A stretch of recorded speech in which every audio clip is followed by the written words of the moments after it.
吾以鲜血为力，黑暗，聆听我的召唤。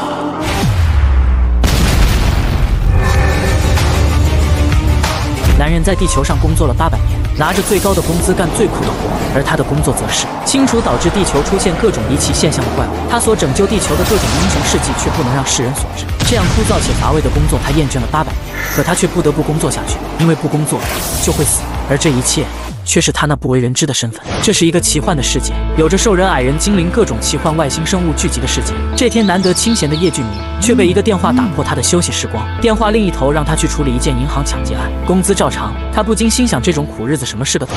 银行外围一名兽人警员一脸凶相的管理现场。来到现场的俊明让他不要这么严肃，但兽人的表情就这样，想要摆出温和的表情简直难为他。随即俊明便要接管现场，郑巴却是一脸震惊，因为正常来说抢劫案一般都归警察管，可现在由移民局特别探员介入，也就意味着事态开始变得严重起来。看着死气沉沉的银行大厦，俊明撒出几张符箓，瞬息间燃烧起熊熊烈火，在所有人震惊之中将整个大楼包裹住，形成个除他之外无法进出的结界。根据郑巴的调查得知，犯人前不久才觉醒异能，想找到一份好工作，但还是失败了，而他的异能是精神面力，外加情绪极其不稳定。这时犯人拖着一个濒死的老太婆走出来，嘴里问道他是进来干嘛的，接着他就说出执法前言警告：放开人质可免除死刑，这是最后的警告，放开人质可免除死刑。一直叨逼叨的不停，情绪本来失控的犯人压抑住的怒火瞬间被点燃起来，精神念力操控起身边的家具，嘶吼着就要向他砸去。你究竟还要装到什么时候？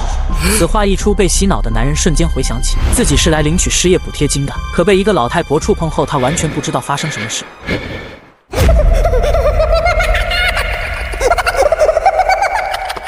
没想到还是被你看穿了，你们移民局的狗鼻子真灵。事先声明我不是狗。一瞬之间，犯人与人质的身份调换。老妖婆万万没想到俊明在刚刚的警告中掺杂了清醒咒语，但此刻清醒的人质却是无处可逃。蓬勃的生命力被对方疯狂榨取，人质在昏迷前祈求俊明能救救自己。来自奥登斯星球的通缉犯艾特雷拉德分离，地球上涉嫌49宗命案，罪孽深重之人，我已经给过你最后机会，是你不懂得珍惜。猩红恐怖的威压气息一下子让他认出那是黑魔法。然而黑魔法有着施主的弊端，使用者必须要献出自身的生命力作为动力，一个人类的生命力又能有多少？而现在自己有一整个人形充电宝在强化自己，根本不足为惧。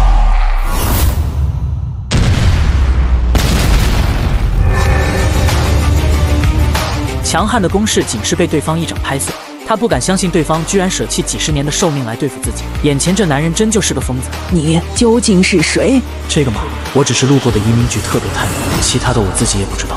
虽然不知道这个男人想要干嘛，但不殊死一搏就会没命。可任何的反抗在强大的力量面前都是徒劳的。仅剩一个脑袋的德芬妮不断求饶，只要放过自己，就会告诉他为什么地球上会出现这么多的外星罪犯。那是因为在浩瀚的宇宙中最伟大的先知预言处，史上最强宇宙罪犯01号在逃亡时，部分灵魂碎片散落在地球边疆层面上，而他有着灵魂碎片的位置的情报，那是无数人都想得到的情报，贩卖价值不可估量。然而俊明完全对这些事提不起兴趣，而且这情报属于赃款，如果贩卖就会被通缉，更何况你的悬赏价格比这情报还要高，所以请你去死吧！也就在这时，德芬妮惊恐发现她的左手居然恢复了生机。要知道，使用黑魔法献祭出去的生命力是永世不可恢复的，这是宇宙中的法则。在临死前，他问出最后的问题：你究竟是什么种族？我不是说过了吗？我自己也不知道。在地球上工作了800年的他都不记得自己处决了多少罪犯，这样的工作已经厌恶至极。一旁的人质还活着，俊明很是嫉妒他犯罪了不用受到处罚，无尽的心酸涌上心头，真让人羡慕啊。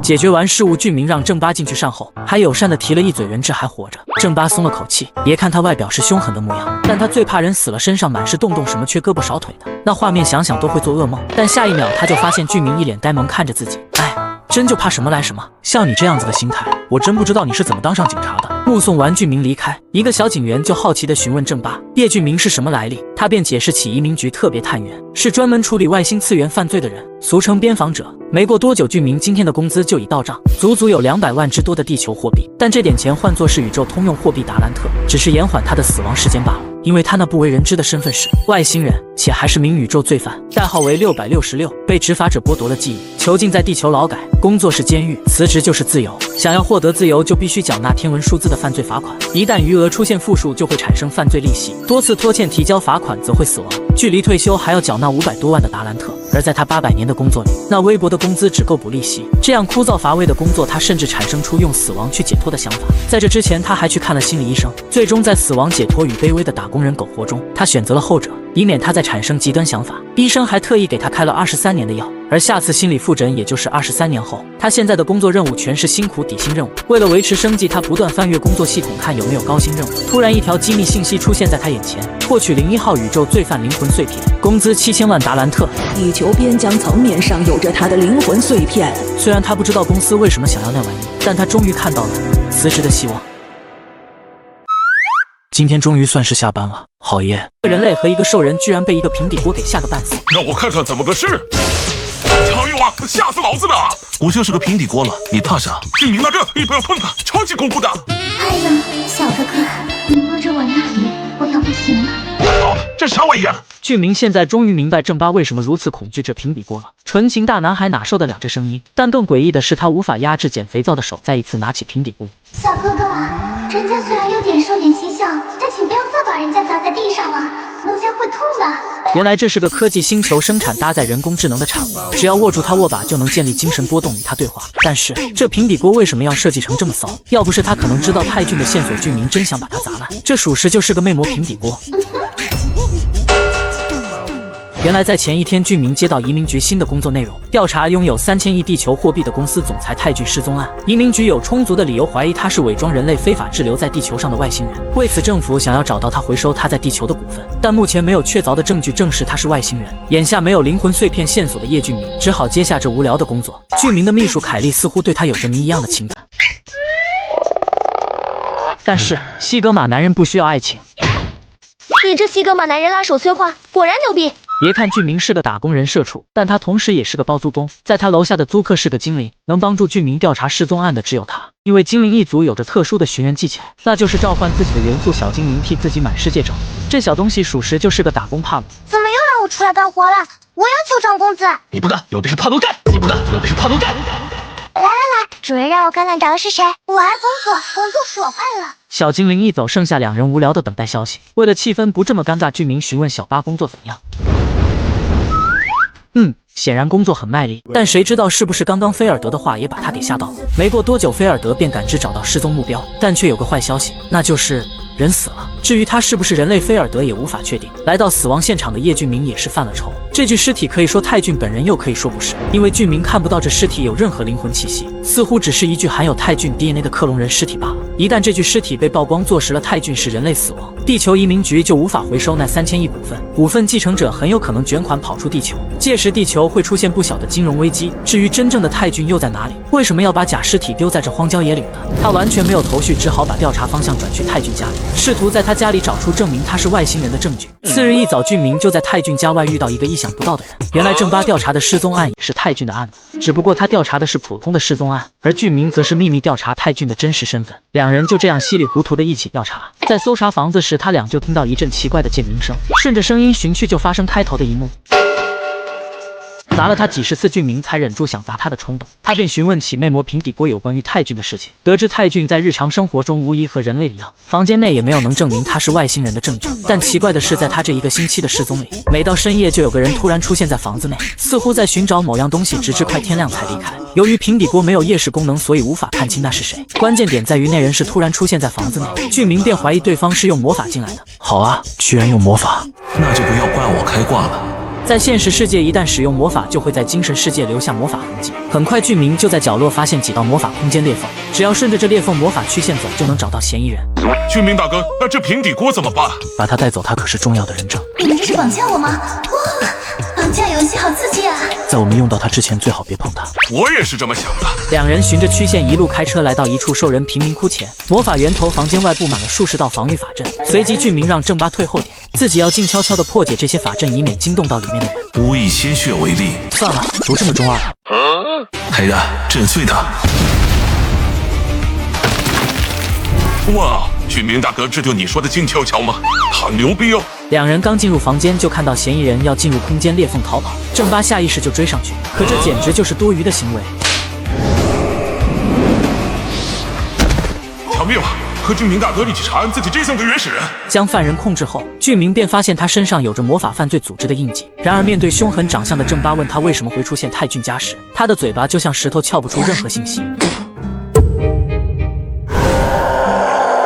但这时俊明让他别这么粗鲁，因为他想到更好玩的方法。俊明在手中召唤出一只虫子，下一秒虫子像一道闪电钻进他的鼻腔里。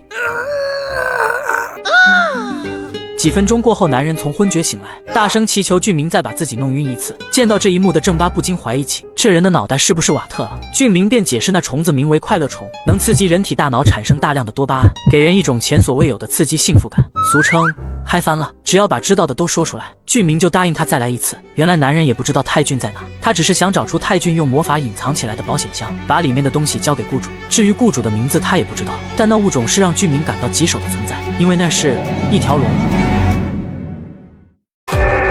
黑暗震碎他。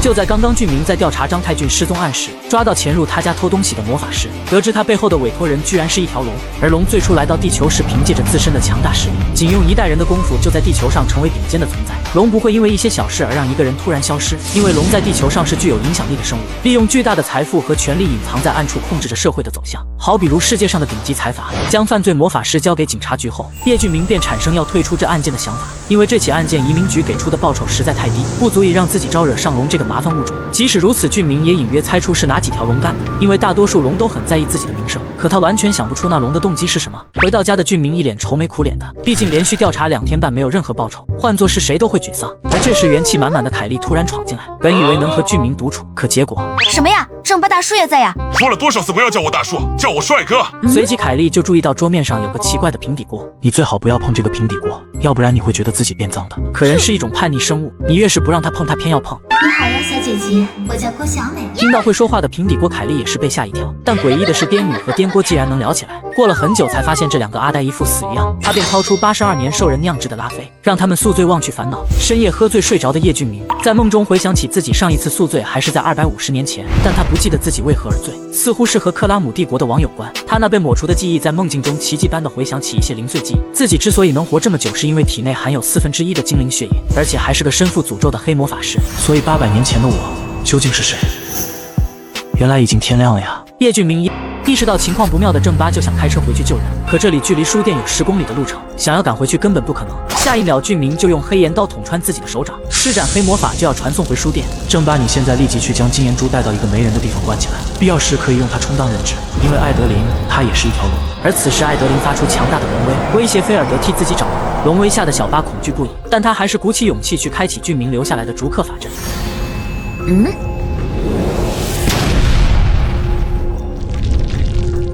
干得好，小八！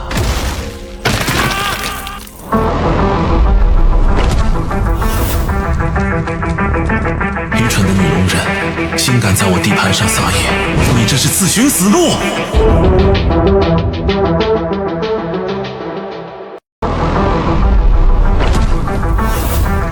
愚蠢的女龙人，竟敢在我地盘上撒野，你这是自寻死路！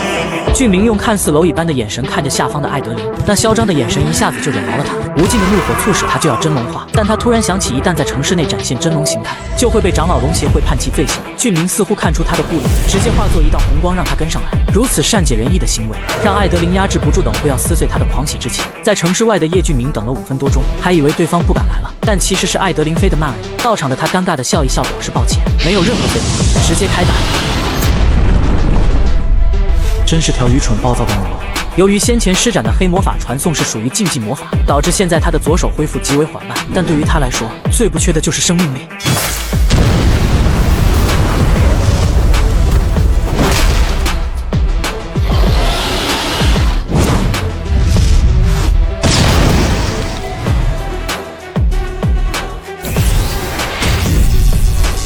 68年来，从没有人打过他的脸，这一拳完全激怒了他。他不再管什么长老龙协会的规定，今天无论如何都要杀死眼前这男人。俊明觉得他真是颠了，再不阻止他将会是一场灾难，因为在他身后可是万家灯火。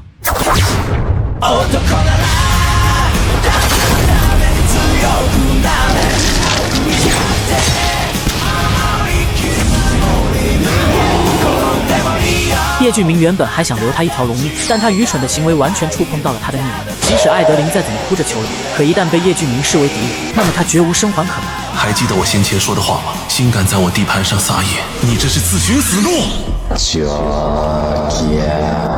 就在俊明要处决他时，一道熟悉既陌生的声音传入他脑海里。老朋友，真的好久没和你对话了。原来是詹金森用心灵魔法与叶俊明对话，而在这个世界上龙的数量极为稀少，他作为长老龙协会的一员，有义务关照每一条龙，更何况艾德琳才68岁，以人类的年龄换算，他还是个未成年龙。为此，詹金森希望俊明能放过他，可他完全触及到俊明的逆鳞，是不可能放过他的。见他还想动手，詹金森便搬出龙法典提醒俊明，龙法典是一项龙与人的法律，规定龙只有龙能杀死龙。一旦有人打破这条规定，就等同于向整个龙族宣战。可一提到龙法典，俊明就来气，怒喷詹金森要是当初能好好管理这些龙，就不会有现在这些事。反正这龙他吃定了，摸头兽慢来了也留不住他。无奈詹金森只好打起感情牌，再次祈求俊明能放过他。但俊明的怒火难以平息，为此俊明提出要抽走他一生的真龙之血，他的寿命可能会减半，但这是最好的惩罚。还有就是得加钱。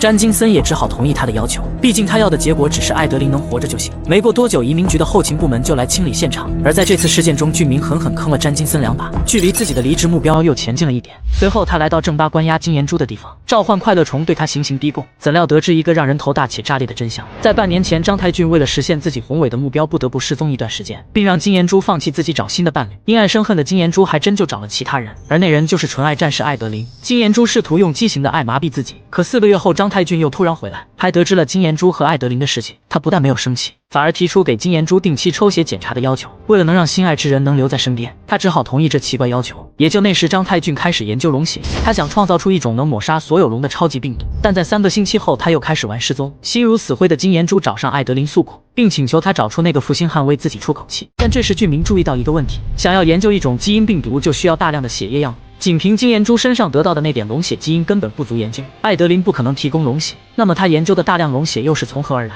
排除所有不可能的事情，剩下再不可思议的，那也是真相。俊明突然问正巴，张太俊还有没有其他房产？经过1夜的调查，终于得知张太俊在沿海区有一套匿名买的别墅。叶俊明立即打电话给詹金森，让他无论如何都……只可惜了我这身高级西服，真龙形态。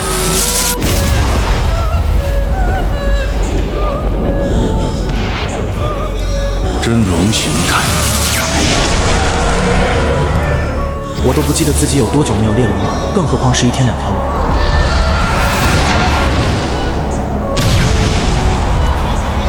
俊明先前施展的梅塔领域隔绝了与外界的联系，麻瓜普通人只能看到那发生诡异的沿海风暴，可在领域内则是战况极为惨烈。俊明敌在略有余力了，他比我们想的还要强，2打1还打不过，再不是出点真本事，就要被龙笑话了。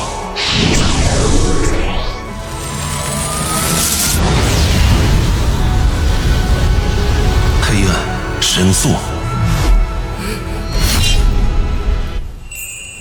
张太俊在彻底死亡前，将俊明拉入自己的意识空间。他原本计划在半个月后才释放灭龙病毒，可现在没机会了。他把藏有灭龙病毒的地方告诉叶俊明，如果龙族将来有威胁到地球的事情，他希望叶俊明不要犹豫，直接释放病毒。在张太俊意识即将消散时，俊明问他灭龙计划背后还有没有别的协助者，以及病毒会不会变异对其他物种产生危害。张太俊没有任何的回答，只是留下一个意味深长的微笑，让俊明独自遐想。2天后，城市恢复往日的平静。俊明拯救地球的英雄事迹再一次不被人所知。自那以后，在沿海区每天黄昏时段，就会有个女人遥望远边的海岸，等着她心爱的男人回来。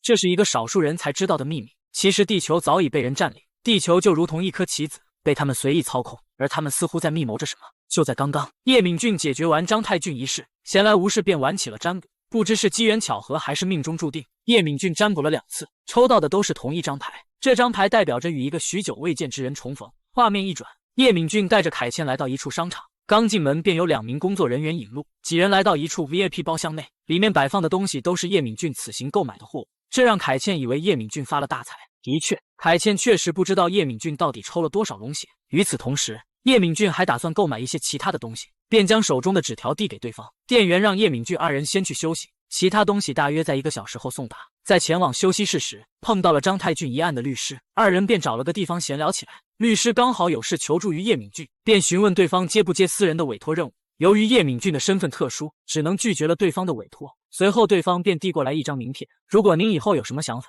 可以随时联系我。没过一会儿，店员便将叶敏俊所需要的东西拿了过来。二人刚准备离开，便见一群黑衣人冲了进来。一位老人走了进来，身后跟着无数名保镖。这时老人突然向前方看了一眼，下一秒便朝着叶敏俊的方向跑了过来。这一幕给叶敏俊吓得不轻。当看清其长相的时候，叶敏俊才放下心来。好久不见，最近还好吗？没想到您还记得我。您现在还教魔法吗？叶敏俊否定了对方，表示自己现在是移民局的特工。身旁的妇人听到这话陷入了沉思，紧接着便询问叶敏俊是否接受私人委托。老人呵斥了对方，表示现在还没到时候。二人闲聊了一会儿，老人以有事为由率先离开。画面一转，二人正前往回事务所的路上。凯茜没想到叶敏俊居然当过老师，白天当老师，晚上当英雄，以你的经历都可以出一本书了。叶敏俊轻笑一声，我的经历是国家都不敢暴露的事情。既然如此，那你不如给我讲讲故事如何？叶敏俊看了一眼对方，随即缓缓开口。1945年10月，联合国成立，那也是地球人第一次见到外星人。外星人在地球创建了委员会，委员会让地球接受其他种族的移民，作为代价他们将……这时凯茜打断了对方，这个在课本里有说过，他们重新调整了地球上的魔法浓度。由于魔法浓度被重新调整，人类开始出现大量的异能者。异能者的出现推动了地球的快速发展。叶敏俊没有搭话，反而在思考着什么。果然，他们把事实的真相所掩埋了。画面一转，二人已经回到事务所，凯茜还在纠缠叶敏俊讲后面的故事。就在这时，外面传来一阵敲门声。当叶敏俊打开门的瞬间，一股熟悉的气味扑面而来，这让他想到了之前占卜的结果。的确，他们已经100多年没见了。只见门外的男人正朝着叶敏俊打招呼，此人名叫布拉德利，是 M 国的一个特工。布拉德利抱怨叶敏俊为什么这么多年都不给自己打一个电话。对了，那个女人有联系你吗？叶敏俊对此有些疑惑。女人？什么女人？当然是德尔啊，不然还能有谁呢？听到这话，叶敏俊愣住。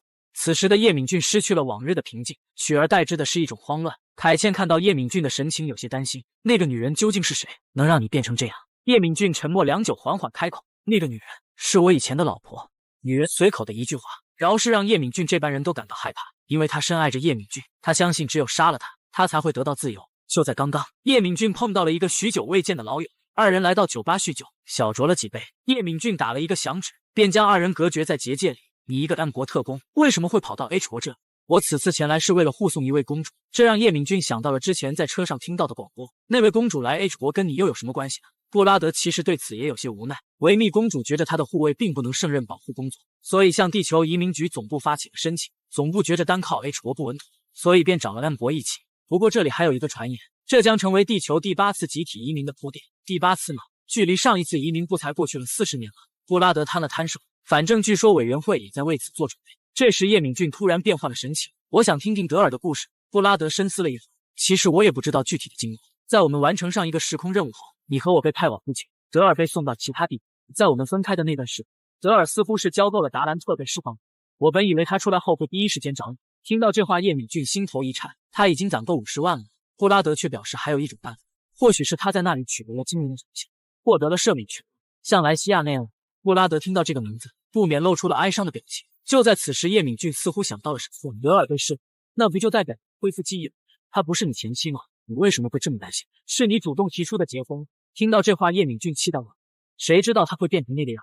德尔的确很爱我，但是突然有一天他要杀了我，因为他觉得只有杀了我才能获得自由。你应该清楚，德尔杀死我会受到什么惩罚，那可是要被消灭灵魂。德尔相信轮回，我可不想让他的灵魂消失。布拉德想明白了德尔的计划，难道他是想摆脱了囚犯的身份后杀了你？这样的话，他就能避免那条规律。或许吧，但我永远忘不了最后一次见面时，他看着我的眼神。乖乖等我，我马上就会去找你。一想到这，叶敏俊就有些害怕。布拉德也不知道如何劝解叶敏俊。过了一会儿，二人离开酒吧，说到莱西亚，我想你应该不会不可后悔的。算你小子会说话，我先走了，下次见。随后，叶敏俊消失在巷口。提到莱西亚，叶敏俊又想到了过往的事。他是一个狠辣的独裁者，一个名为阿什塔尔的星球被他统治了很长时间。他无休止地压迫国家的公民，敢反抗他的人都会遭到蹂躏和灭世。他手底下的独裁者收到消息，称星球的公民正在反叛政府。他为了镇压公民，直接断绝了这个星球的所有粮食。公民为了活下去，不得不自相残杀。这个消息被其他星球的公民得知，公民们无法忍受这样的事情发生，他们一起发起了政变。可他手底下的独裁者在临死前按下了灾难，导致星球上的设施全部被炸毁。原本发达的阿什塔尔星球一夜之间变成了一座废墟。虽然他们摆脱了独裁者的压迫，但却无法摆脱灾难带来的痛苦。当星球上的公民们在痛苦中呻吟时，委员会派遣了一支囚犯组织，去重建这个支离破碎的星区。囚犯组织重建阿什塔尔花了3个月，而叶敏俊是在马上结束时才来到这个星，并且在这里碰到了德。阿什塔尔重建能如此顺利的原因，全部都要归功于莱西亚，因此他被公民称之为阿什塔尔之母。他被称为一国之母，却又是一个可怜之人。本以为好事降临，可以摆脱囚犯的身份，却没想到等待他的是另一个陷阱。在此之前，阿什塔尔星球已经破烂不堪，公民们为了生活下去开始残杀同类。刚来到这个星球的他目睹了这一切，在他眼里，这里就如同地狱一般，所有的公民都如同一具行尸走肉，公民自相残杀的画面时时刻刻在他脑中循环，也在冲击着他的神经，这让他逐渐开始崩溃，甚至怀疑自己来这里的目的是什么，自己帮他们的理由是什么？难道帮助他们活下来，就是看着他们自相残杀吗？就在他自我怀疑的时候，他内心的种子开始发芽，在他的帮助下，那群苦难的孩子也吃上了饱饭，解救了无数个被贩卖人口的家庭，这让他的声望逐渐达到鼎盛。星球上的公民给予了他无限的尊敬和爱，而他对这个星球也产生了羁绊。虽然他的战斗能力和创造能力不是最突出的，但他有很好的管理能力。他用自身的感染力说服了委员会，给这个星球提供了很多物资。这个星球在他的带领下逐渐恢复了往日的景象。由于独裁者的影响，导致这颗星球的防御罩被打碎，这也就导致了无数只怪物入侵了这个星球。他为了保护这个星球，不惜让自己陷入危险之中。虽然有的时候有些怀疑他的脑，但他的管理能力是毋庸置疑的，甚至在囚犯眼中，他都如同一个大家长一样。但是在300年后，这一切都变了。他在重建阿什塔尔过程中的功劳最大，得到了委员会的认可，并且获得了赦免权。在场的囚犯无一不为他高兴，甚至还在帮他以后做规划，而他似乎有些不舍，毕竟这个星球他注入了很多心血。众人寒暄一段时间，当他开始接受恢复记忆的时候，一切都变了。突然他瘫坐在地上，众人有些不解他是什么意思，连忙上前查看，只见他浑身发抖，嘴里在嘟囔着什么。在他眼中，他双手布满了鲜血，似乎不相信刚刚涌入他脑中的记忆。这一刻，他发现他的世界观崩塌了，那段记忆让他变得扭曲。他开始无助地嘶吼，嘴里一直在重复着对不起这3个字。此时的他祈求委员会放他出去，求求你了，放我出去，让我做什么都可以，麻烦快点放我出去。不知为何原因，委员会答应了他的请求，而他头也不回的就离开了这里。一段时间后，他了结了自己的生命。莱西亚的死亡成为了叶敏俊等人的一块心结。他找回的记忆究竟是什么？他又因为什么成为了囚犯？而这一切目前都不得而知。莱西亚的遣散费仅仅120万，就让他感到了如此恐怖的记忆，这让叶敏俊想到了自己500万的遣散费。放心吧，布拉德，即使我失去的记忆是多么可怕，我也一定不会变成莱西亚那样。画面一转，詹金森秘书正在办公，此时一个精灵飞了过来，似乎是找他有事。见状，布莱尔询问对方找他有什么事，精灵却说出了一个让他心头一颤的事：在北山仓库 B39发现了有人入侵的痕迹。你说什么？居然真的有疯子敢擅闯龙族的领地吗？难道他们是想趁会长不在的时候偷袭吗？我现在马上汇报给会长，你让人加强附近的警备。精灵却表示这些似乎还不够。布莱尔皱了皱眉，你的意思是请外援吗？如果说请外援的话，那个人最合适了。与此同时，宇宙中有一架飞船似乎正朝着地球的方向前进，驾驶这艘飞船的人正是叶敏俊的妻子戴尔。叶敏俊，等着我吧，要不了多久我们就会相见了。这是一个疯狂的世界，世人都以为维密公主是一个高大的女人，却没想到真实的维密公主居然是一只鳄鱼。就在刚刚，詹金森得知了北山仓库一事，语气冰冷地询问二人：仓库里的宝物都消失了是吗？布莱尔有些惶恐：是的，会长，仓库附近没发现任何线索，就连利用元素精灵的能力都无法追踪。你难道不知道我为什么要去委员会吗？你应该知道仓库里的东西有多重要吧？你现在告诉我东西被偷了，拉丽莎，我为了你花了100亿，我现在才发现你是如此的不堪，难道这就是你跟我说的实力吗？还有你布莱尔，我对你办事效率感到失望。你既然已经知道仓库会发生意外，那么你为什么不找那个人？如果以后再出现这种事情，我不介意将你替换掉。虽然不知道盗窃者的目的是什么，想来他们肯定要快速逃离地球。我会通知委员会关闭地球上的一切次元终端。现在给我立刻联系他，不管他提出什么要求，我都会满足他。通话结束后，詹金森一想到要欠他人情就感到烦躁。与此同时，叶敏俊也接到了布莱尔的电话。画面一转，几人来到北山仓库。叶敏俊观察了一下四周，却并没有发现什么可疑的痕迹，随即转头看向布莱尔：除了动用精灵的能力，你们尝试过其他方法吗？我试过找其他人解决，却没有任何成效。如果对方使用魔法，魔法痕迹是可以被清除的。叶敏俊发现了大门附近的驱魔屏障，有他在的话，鬼魂也无法靠近这里。不过即使存在鬼魂，也会死在昨天夜里。昨天电视报道了北山发生了火灾，我本以为这是詹金森孩子们的一场领土斗争，却没想到是一场大规模的咒语仪式。一个可以打破龙族屏障的咒语，还能同时吞噬物质世界和精神世界，连一点痕迹都没留下，这让叶敏俊有些头痛。与此同时，精灵提出来一个观点：我们是否可以找德鲁伊去沟通动物？说不定山上的动物看到过什么。叶敏俊刚想反驳对方，却突然想到了什么。附近不可能有活着的动物，就算找德鲁伊也无济于事。如果能召唤出已经死亡的动物，紧接着叶敏俊便将手掌划破，刹那间一股黑魔法在叶敏俊手中迸发而出，黑魔法慢慢凝聚成小鹿的模样。布莱尔有些好奇叶敏俊的手段，这是死后的亡魂，即使偷盗者释放了强大的咒语，驱散了附近所有的残念，但他们仍然能记得自己死亡时发生的那一刻。画面一转，只见几个人影正在仓库门口讨论着什么，东西都准备好了是吧？众人齐齐点头。那么游戏开始了。卑劣的外星人啊，滚出我们的地球吧！叶敏俊看完亡魂的记忆后，吐了一口浊气。原来搞事的是这帮家伙呀！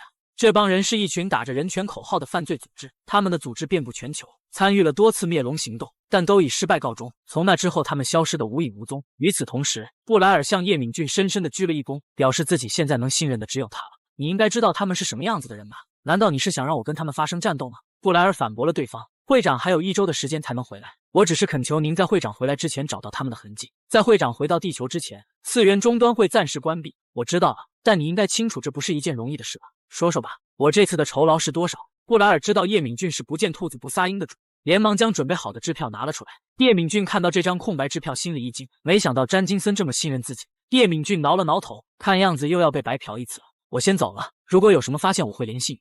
或许我已经知道从哪里入手了。这是一个让人深思熟虑的问题。如果某一天地球被人所占领，你会选择随遇而安，还是会奋起反抗？在此之前，在一家纹身店内，纹身师正在给兽人纹身，他的耳机却传来一些针对外星人的密谋。现在的地球已经不是从前的样子了，我们需要为了人权而战。现在的人权已经变了味道，人权2字只能运用到人类身上。我想你们应该知道怎么做。画面一转，只见警察们正在驱散附近的哥布林，哥布林们以为自己犯了什么错，正在祈求对方放过自己。为首的警察却在呵斥对方马上上车。就在警察刚准备动手教训哥布林时，朴正八突然出现阻止了对方，随即用自己独特的魅力化解了此事。看着开走的大巴车，朴正八有些感慨，就为了保护维密公主，他们控制了所有街区的交通，还真是有些让人恼火呢。与此同时，朴正八收到了叶敏俊的来电。叶敏俊询问对方是否还记得在兽人社区碰到的那个指路的兽人，他的头上有一个明显的纹身。朴正八思索了一会，金佑信，他有什么问题吗？与他无关，你能帮我问问对方的纹身是在哪里纹的吗？好的，我知道了。不过那个纹身是什么含义？看起来是由古代语言组成的纹身，它的含义则是问候了一下兽人的全家。画面一转，纹身师杜永熙正在自言自语：今天是一个重要的日子，我想我应该提早关门。随即便将大门紧锁。杜永熙刚出门就发现乌鸦将垃圾弄乱，有些烦躁地将乌鸦撵走。那帮该死的乌鸦就如同外星人一样烦人。与此同时，耳机里的声音继续传来：外星人为了能更好的生活下去，就移民到地球压榨人类。他们的狗屁移民政策不过是为了压榨人类工资，维持经济奴役的一种手段罢了。不管地球如何，他们永远有着一条退路，我们人类却只有地球。如果连地球都失去了掌控权，那么人类将一无所有。迄今为止，协会的兄弟们已经布满全国，都在秘密地开展工作。我们需要集中精力去解决对我们威胁最大的2个种族，那就是龙族和兽族。那些长满鳞片的恶魔是在幕后操纵一切的社会蛀虫，我们必须加以抵制，尽早将他们推翻和驱除。还有那些可恶的兽人，他们如同一个小猪羔一样不断的繁殖，他们就是灾难，我们必须要消灭他们。最近我们收到一条消息，地球将迎来第8次移民，你们或许不知道他们的生物特征。据调查，他们种族几乎每天都能排卵，每次排卵能下10多枚蛋，而他们的身高更让人匪夷所思，据说平均身高3.5米。如果为了他们配套生活设施，地球又要花多少钱？而且他们就如同兽人一样，一个只会生育的种族。所以我们决定动员所有力量，去阻止委员会的第8次移民计划。而这第1步，我们需要抓到一个可以扭转局面的人物。画面一转，只见布拉德正对着面前的小矮人打招呼，对方也介绍了一下自己，奥尔加是一名翻译官。布拉德询问对方维密公主最近如何，奥尔加沉默了一会，老实说，维密公主有些不安，由于安全性的原因，委员会和2国协商的过程有些紧张。不过还好派了您这位优秀的特工前来当安全主管，但你也不用太过担心，想必公主是不会为难你的。闲聊到此为止，公主就在这个房间里。闻言，布拉德敲了敲门，打开房门后，却发现了一道奇怪的身影。突然，一双恐怖的眼神看向门外，下一秒，一道震耳欲聋的声音传来。奥尔加翻译了对方说的话，他说：“很高兴见到你，希望你能全力以赴地保护她。”布拉德本以为维密是一个漂亮的公主，却没想到对方居然是一只鳄鱼。以无之血，黑暗聆听我的召唤吧。小子，你确定要在我面前使用黑魔法吗？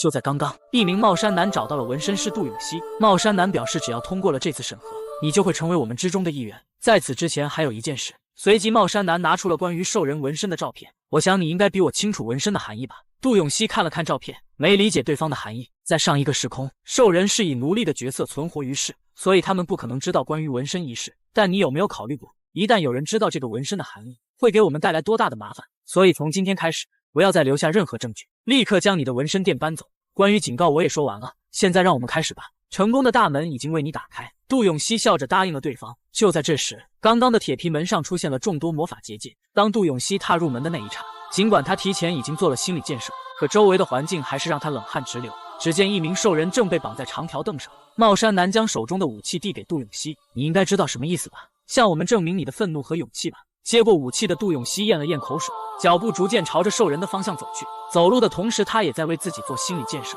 没事的，没事的，我只是报仇而已。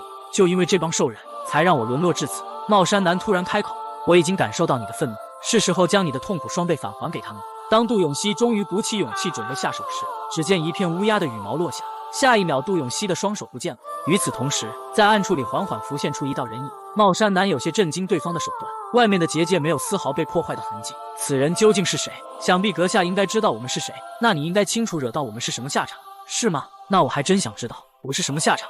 在此之前，叶敏俊根据朴正八给的线索找到了这里。就在此时，叶敏俊缓缓抬手，一股红色气息随之出现，下一秒将手掌合拢，刚刚还在兽人身上的魔法阵便消失了。茂山南看到叶敏俊刚刚的动作，推断出此人必定是一位强大的魔法师。如果只拼魔法的话，我们不可能赢得过他。但是你会懊恼自己惹上了我们，因为我们在女巫联盟那里获得了魔法盾，不管是什么魔法，对我们来说都不起作用。突然的爆炸声打破了茂山南的幻想，只见他身边的一名队友失去了生命，这一幕吓坏了其他几人，而他身上的魔法盾也没有起效。此时的茂山南才真正感受到恐惧。难道他是一条龙吗？这种能力只有龙才能做到。你先走吧，这里由我来断后。尽管黑魔法会让我损伤寿命，但是在这种情况下也不得不用此招。不管结果如何，我都必须要拖住你。以无之血，黑暗聆听我的召唤吧。与此同时，叶敏俊也开始吟唱起咒语。下一秒，魔法师头上突然发生了爆炸，这让茂山南更忌惮叶敏俊的能力。幸好这个家伙给我拖了一些时间，否则我的咒语不可能完成。身为魔法师的你应该知道我背后的东西是什么吧？这可是能撕碎物质和精神领域的存在。茂山南话还没说完，脸上就流露出仿佛看到怪物一样的神情，因为在他眼前是一个更大的影子怪物。这给茂山南吓得劲儿一缩，小子，现在开始一场我问你答的游戏。画面一转，只见叶敏俊坐在桌子上盯着面前的人，还不错，醒得比我预计的早了几秒。茂山南质问叶敏俊，为什么奥斯陆学派的人要敌视我？听到这话，叶敏俊一愣，奥斯陆吗？那家伙可是一个被26个国家通缉的罪犯，奥斯陆学派的大师，一个臭名远扬的黑魔法师。看样子他将我认成奥斯陆学派的人了。不过这并不重要。下一秒，叶敏俊便将手中的虫子弹到对方鼻子里，可对方仅仅憋了一口气，便将虫子给驱赶出来。省省吧，好歹我也是一个黑魔法师，就这种小动作还不可能让我招供。听到这话，叶敏俊突然来了兴趣，看样子我只能动用一些手段了呀。刚好我最近碰到了一条龙，当我碰到它的时候，它已经1000多岁了。可仅仅过去了几个小时，他便去了另外一个世界，你知道吗？我本以为他是世上最可怜之人，想来从今天开始，这个最可怜之人的名头可以换人了。现在的你只会后悔自己为什么会活在世上。男人出现不过3秒，便让一名女子爱上了他，而这名女子也不是别人，正是我们鳄鱼版的维密公主。就在刚刚，布拉德在奥尔加口中得知维密公主的生活习性，在她生产之际，方圆10米内不能有人存在。与此同时，叶敏俊在审问完茂山南后，也赶到了维密公主这里。得知维密公主在生产后，让他感到不可思议。为什么她能在上午生产？这和他记忆中的史坦族有些出入。叶敏俊没有在意，反而叫来布拉德，把人权联盟的事简单讲述了一下。布拉德得知此事后，似乎也知道了人权联盟的意图。那你此次前来就是来保护维密公主的吧？就在此时，隔壁传来一阵巨响。布拉德告诉叶敏俊，这声来源于维密公主，这是公主下蛋的声音。这让叶敏俊陷入了沉思，他似乎在哪里听过这种声音。布拉德表示，这是史坦族女性每天都要承受的。这被他们称之为大自然的诅咒。叶敏俊内心深处的记忆却告诉他不是这样，这让叶敏俊陷入了更深层次的思考，自己为什么会知道这件事？还没来得及多想，就被布拉德打断。二人闲聊了一会，便回房间休息。隔天，酒店外出现了大量的安全人员。与此同时，维密公主也换了一套崭新的皮肤，准备出门。奥尔加将维密公主的行程告知了叶敏俊二人，布拉德却在这次的行程中发现了异常。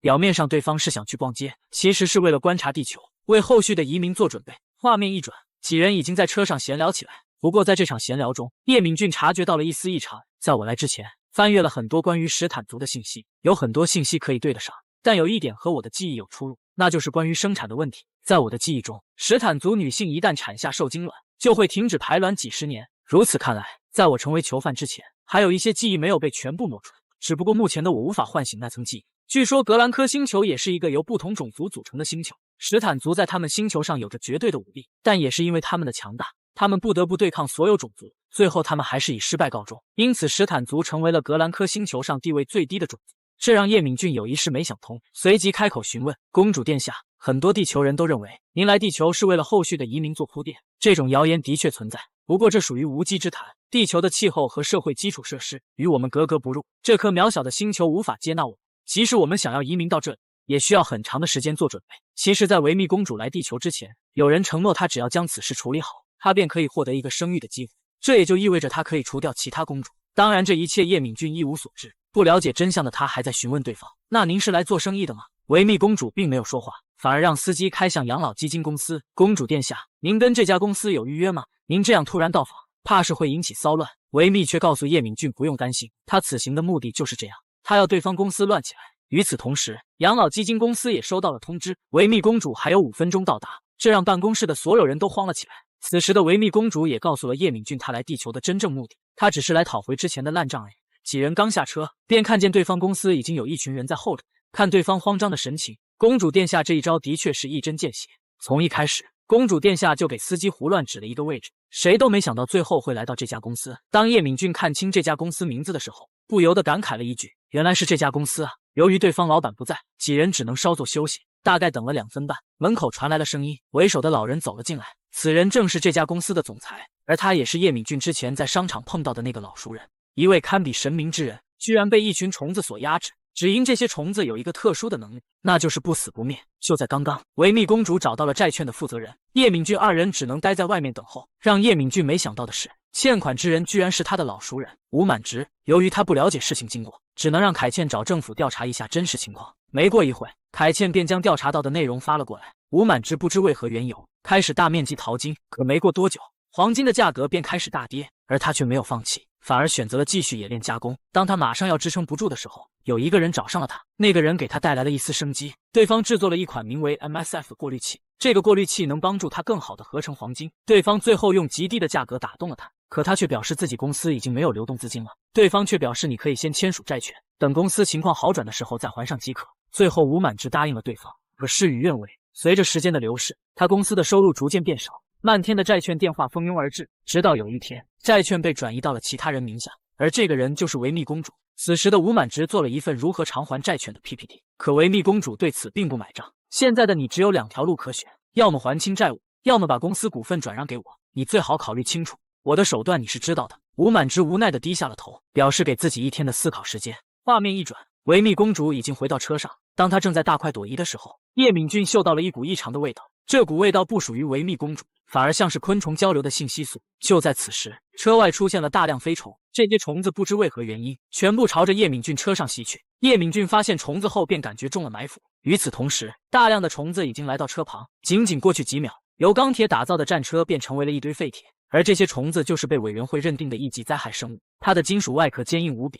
甚至可以作为宇宙飞船的一部分。当它看到敌人时，就会折叠翅膀并产生磁场推动它高速飞行，被它撞到不亚于被一艘迷你的飞船击中。就在此时，一股黑紫色的光芒冲天而起，只见叶敏俊将维密公主扛了出来。叶敏俊为了保护维密公主，自己也受了不少的伤害，而其他人早已失去了生机，还没调整好身形，大量的虫子又席卷而来。就在此刻，叶敏俊咬破嘴唇，下一秒一股炙热的火焰喷涌而出。本以为用火焰融化他们的大脑即可，却没想到这帮虫子根本无惧烈火，直直地冲了出来，这让叶敏俊有些吃惊。本想用魔法观察一下虫子的构造，却没想到这些虫子不是靠生命力，而是靠魔法力，这就代表着有人在背后操控着他们，这也就表示了他们不死不灭。与此同时，布拉德在下面提醒叶敏俊，他们的目标是维密公主。得知对方的目标是维密公主后，他便想到了一个地方可以阻挡这些虫子。紧接着他便抱着维密公主冲了出去。由于抱着维密公主无法安心战斗，只能先将她送到安全的地方再做打算。很快他便回到了自己的事务所。与此同时，叶敏俊用心灵感应让书店老板菲尔德把结界打开，下一秒一道黄色的结界将虫子隔绝在外。回到事务所后，叶敏俊观察了一下四周，而倒霉的菲尔德再一次的被牵扯进来。叶敏俊告诉众人不用担心，他已经通知了移民局解决这些虫子。与此同时，维密公主正在手舞足蹈的说着什么。由于缺少了翻译，叶敏俊也无法弄清楚对方什么意思。刚准备用心灵感应交涉一下，便见维密公主大叫起来。安慰一番后，叶敏俊询问对方今天是否有接触过什么人，或者是触碰过什么东西。首先要确定的就是您体内的化学物质来源于哪里。您吃的食物可以率先排除，因为这是有专人负责的。而且那群虫子并没有攻击您的族人，也就代表着不是在空气中释放的化学物质。那就只有一种可能了，那就是您今天触碰了什么东西。看对方手舞足蹈的样子，似乎是听明白了叶敏俊说的话，但叶敏俊完全听不懂对方的话。就在这时，菲尔德表示叶敏俊需要一个翻译，随即便让东哲将仓库里的东西拿出来。没过一会儿，东哲便拿着东西回来了。没想到菲尔德说的东西是张太俊家里的那个平底锅。看到平底锅，才让叶敏俊想起这家伙是可以当翻译的，因为他可以通过精神交流。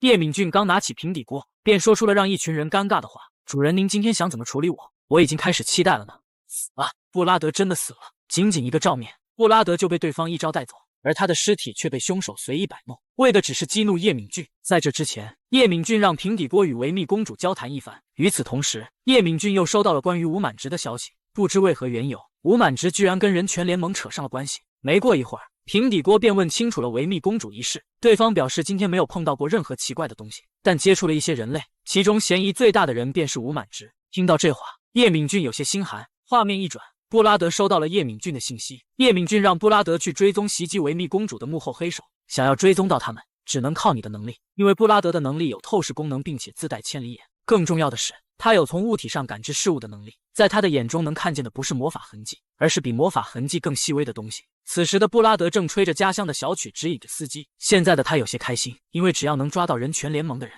他便可以脱离囚犯的身份，因为他只需要交够7万的达兰特。可现在的他还不知道接下来会发生什么。画面一转，几人来到了地下车库，布拉德提醒身后几人小心行事。话音刚落，布拉德便发现了异常，只见一个男人正大摇大摆地站在他们面前。布拉德有些好奇对方为什么会现身，看他的架势似乎是在等我们。就在这时，男人吟唱了一段咒语。当布拉德看清对方样貌时，吓到瞳孔俱缩，惊慌失措地让众人快跑。就在布拉德刚准备逃跑之际，一道激光就已经划过他的身体，其他几人还没来得及反应，就看见了让人惊悚的一幕。画面一转，吴满直正看着手中的股份转让合同伤神。我为了炼金工厂能开下去，变卖了所有财产，为了保证人才不流失，欠下了高额的贷款，而我所做的一切都是为了国家。为什么我如此努力，到头来却落到如此下场？或许那个家伙就是跟维密公主一伙的，为的只是能更好的拿捏我。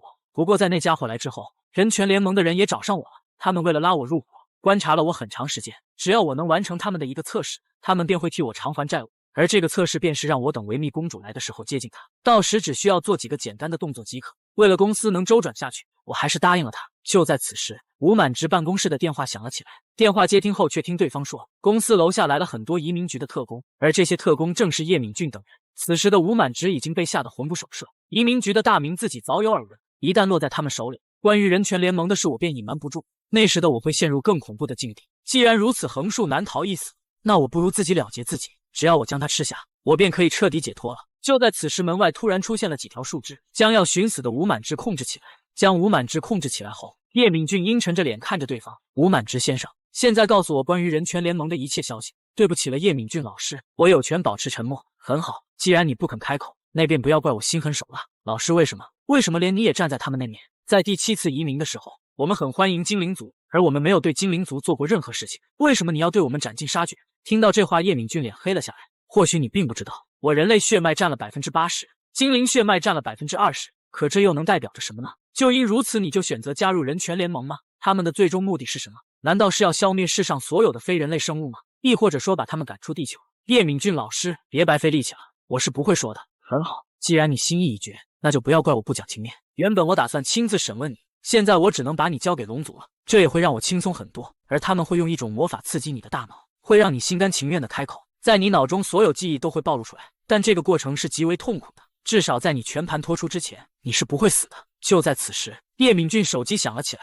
当叶敏俊接听后，一个消息让他的心情跌入谷底。画面一转，叶敏俊已经来到地下车库，身旁的精灵告诉叶敏俊，布拉德的灵魂已经不在附近了。委员会其实囚禁了所有囚犯的灵魂，他们会用一种特殊的魔法将灵魂转移到躯体上。委员会需要花费大量的时间和资源才能使用这种魔法，但对于一个离开肉体的灵魂，现在就算是委员会也无法找到，而这也就代表着布拉德真的死了。很好，你们成功的激怒我了，你们这帮该死的家伙！既然你们不仁，那便不要怪我不义。该死的家伙们，感受一下我的怒火吧！躲在肮脏下水道里的臭老鼠，你终于肯现身了呀！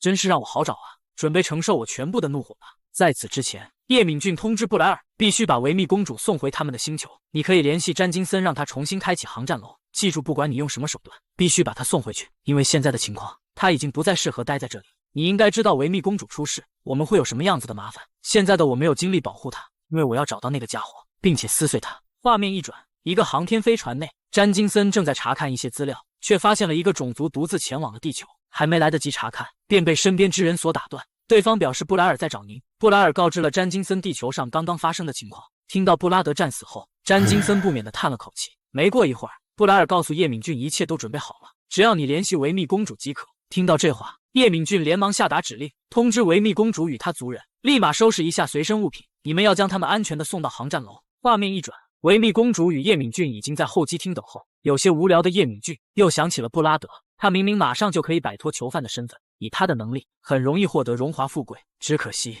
就在此时，维密公主拿着平底锅走过来。叶敏俊知道对方的意图，便把手搭了上去。对不起，似乎是我的原因导致了你的朋友死亡。关于这件事，我很对不起他。公主殿下，这并不怪你，只要出任务就会有所伤亡。就在此时，外面出现了一声惨绝人寰的叫声，一名工作人员不知为何痛苦地跪在地上。此时的他如同融化的蜡一般，浑身都在溶解。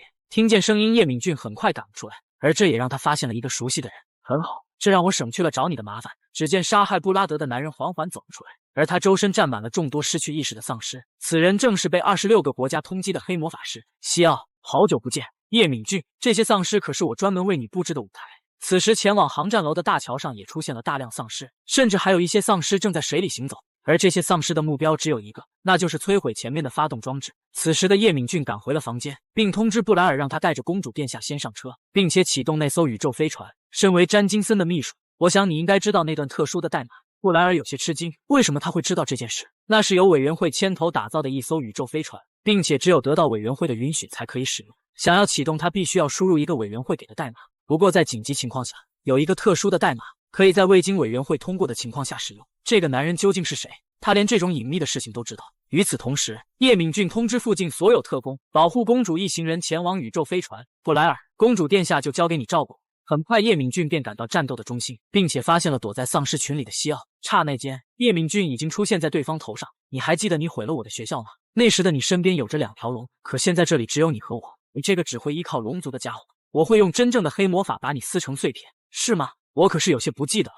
不，我还是比较期待，究竟是谁撕碎谁？此时的西奥已经逐渐癫狂，操控着丧尸群朝着叶敏俊扑去。可丧尸堆里突然出现一道道红光，叶敏俊仅仅一个震起，便将周身的丧尸全部抹杀。此时的叶敏俊周身散发着无穷的杀气。你就这点能力吗？西奥不屑一笑，将手向上比了一下，突然一道巨大的能量呼啸而出。为了杀死你，我可是创造了10几种咒语，不让你全部品尝一下，我是不会让你死的。砰的一声传来，所有的魔法咒语在这一刻炸响。西奥癫笑着看着自己的杰作，随着烟雾的逐渐消散，叶敏俊的身形也随之出现。看样子我还是高估了你，你的能力也确实到此为止了。仅仅一个眼神，便吓得男人根本无法升起反抗之心，而这也在男人身上种下了一颗复仇的种子。为了复仇，他走上了一条不归路。就在刚刚，西奥不管使出任何招数，都无法伤到叶敏俊分毫，而这也让他逐渐开始怀疑自己。为了解决他，我准备了一切。那些祭品的哭声一直在我脑海中循环，但是究竟是为什么？为什么我准备了如此之多，还是无法打败他？这个该死的家伙到底是什么人？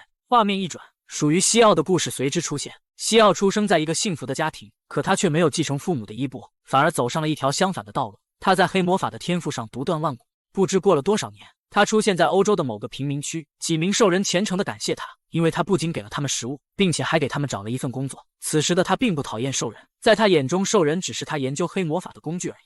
因为没人会在意兽人们的死活，即使兽人们在欧洲大量失踪，也不会有人去追查，这让他变得更加肆无忌惮，甚至在一些城市中大肆宣传自己。他乐于帮助兽人提供食物和工作，而这一切仅仅是为了研究他的黑魔法而已。直到有一天，军队开始围剿西奥等人，而叶敏俊和龙族也降临到这里。为了此次行动，龙族派出了很多巨龙，而军队们也发现了西奥的工作间，这里简直不能用任何话语来形容。此时的龙族与叶敏俊已经将奥路斯学院摧毁，并且龙族还派发了悬赏令。与此同时，西奥也跑了出来，他没想到真的会有人追查关于兽人的事。或许是因为在兽人消失后，国家内大部分的工种都失去了人手，而这让他更加记恨叶敏俊与龙族。他认为叶敏俊与龙族不过是伪善者，而他为了复仇，开始了更残忍的计划。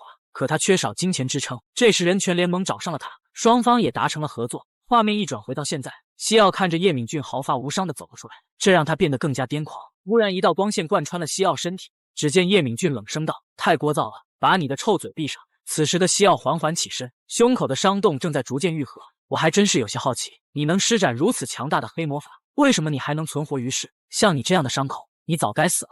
可是为什么？我知道了，你肯定是将身体卖给了龙族，才换来如此强大的生命力，否则你根本无法承受黑魔法的反噬。现在的你根本不配叫做黑魔法师。黑魔法吗？那就让你看看什么叫做真正的黑魔法吧。好好看着吧，什么才是黑魔法？西奥看到对方认真的模样，有些兴奋地颤抖起来。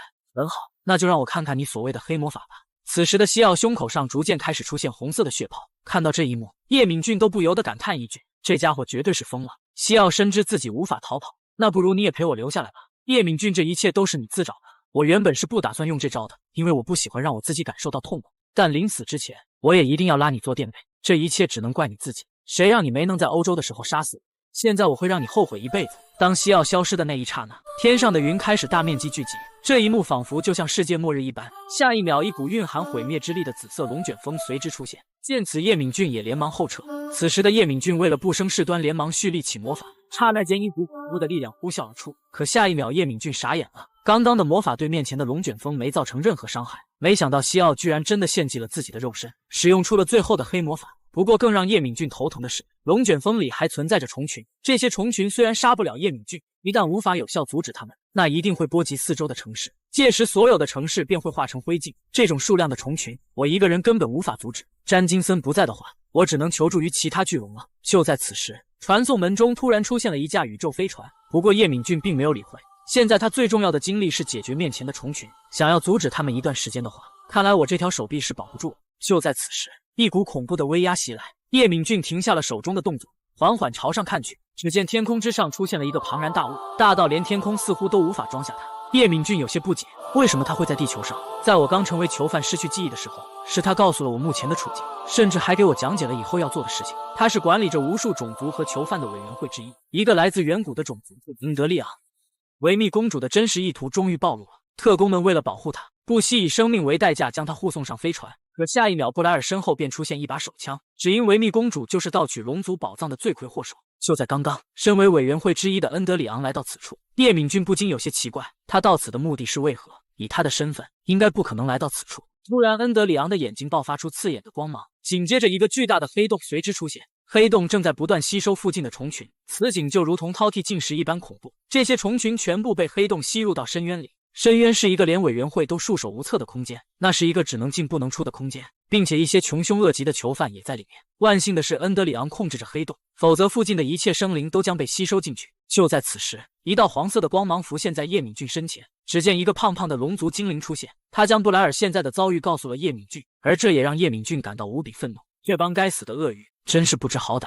在此之前，当叶敏俊还在与西奥战斗时，特工们为了保护维密公主，不得不与丧尸们战斗。而这也导致了不少特工为此受伤。一名鳄鱼将受伤的特工抬进飞船上，布莱尔只能以大局为重，准备去启动飞船。就在此时，布莱尔似乎察觉到了什么，这里有詹金森会长宝物的共鸣声，我可以确定会长的宝物在这里。这种声音是其他种族无法捕捉的，而我接受过会长的训练，这种声音我太熟悉不过了。在我检查飞船的时候，飞船的重量与之前的确有所不同。在上飞船之前，理应会检查一下他们所携带的东西。可在这种紧急情况下，大部分都会省略这个步骤。不好意思了，各位，我现在要检查一下货舱。在人群中的维密公主露出了一丝让人察觉不到的神情。现在的史坦族无法相信，可面前的特工又无法帮助我。以目前的处境，似乎只能找他帮忙了。画面一转，只见男人正欣赏着面前的照片，手底下的人正在向他汇报信息。分部长大人，除了西奥，还有北山仓库需要向你汇报。男人有些疑惑，那任务不是已经失败了吗？还提他做什么？部长大人，詹金森里面的宝物被人偷了，被偷的时间与我们是同一天。那场大火根本不是詹金森所为。闻言，男人呆愣住了。难道说那场大火只是为了让詹金森的注意转移到我们这里吗？到底是哪个该死的家伙，居然敢陷害我？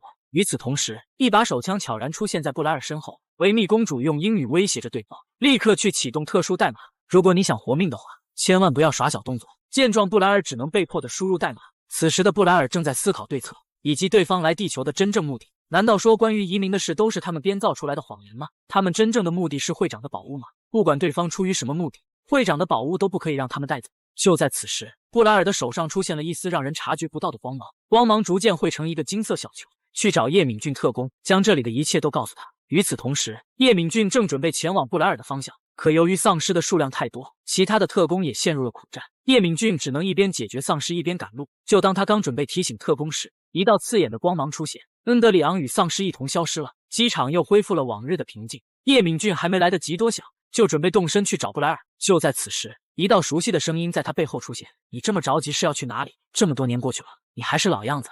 现在的你过得还好吗？”这熟悉的声音让叶敏俊有些颤抖。“你为什么会出现在这里？”戴尔笑着回答：“当然是搭着飞船来的。”这让叶敏俊想起了刚刚战斗时出现的飞船。不过现在不是叙旧的时候，维密公主的飞船马上要开走了，我必须要阻止她。不好意思，戴尔，现在不是叙旧的时候，我还有些事情要做。叶敏俊刚想离开，却被戴尔抓住了手臂。叶敏俊，你太过分了，我们这么久没见，你的注意力不应该在我身上吗？叶敏俊没有丝毫犹豫，瞬间就挣脱了戴尔的束缚。实在抱歉，我这里真的有很紧急的事情要处理。由于刚才耽误的时间，飞船马上要穿过时空了。此时的戴尔浮现了滔天的杀意。当叶敏俊还在追赶飞船时，一道触手突然抓住了马上要消失的飞船。看到这一幕，叶敏俊傻眼了。这个触手他再熟悉不过了。只见戴尔语气淡漠的开口：“那里面究竟有什么，让你一直魂不守舍？你的注意力为什么不放在我的身上，我亲爱的老公？”